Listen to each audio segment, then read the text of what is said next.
2024 ang dami ng changes na nangyayari sa virtual assistant world or sa remote work industry. Specifically sa pagiging general VA, executive virtual assistant. Kaya sabi niya, ano daw ang tips natin para sa mga VA at gusto pa lang mag-start. 3 years akong nasa agency and then 8 months.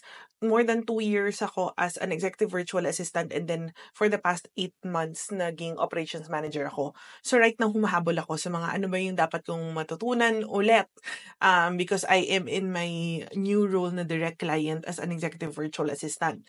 Number one na kailangan nyo namang matutunan yung non-negotiable is yung basic skills. Inbox management, calendar management, at saka travel management.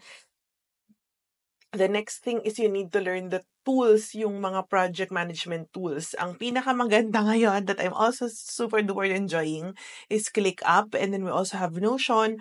Asana also is one thing, and then Trello. So yan ang mga kailangan yung pag-aralan, ililista ko na lang dyan. So you have to make sure that you know those tools, you know those skills, bago mo isipin mag-start para maging isang virtual assistant.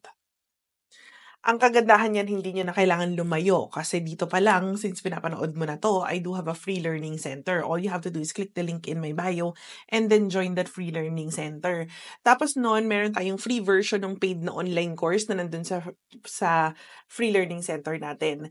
Yung free learning center natin na yun, may mga playlist na rin yan na nakakonect sa mga YouTube video tutorials natin. Now, if you have the budget or you would like to invest in really learning ng one-stop shop on tutorials and everything, all you have to do is enroll in my online course. Nandun na rin yun sa ating learning center. Makikita nyo na lang lahat doon. So yeah, yun lang ang pupuntahan nyo. Learning center, everything's there.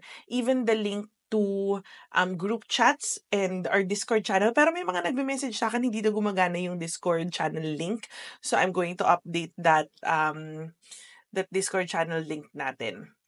So yeah, yun lang. Everything is there. You will find it there. And that's all you need to start your journey. And then maglo-launch na i-add ko na lang doon sa learning center natin yung mga what's this?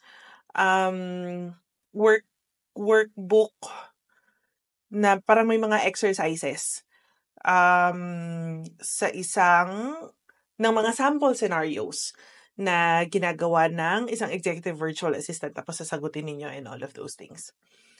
Ayun lang. So yeah.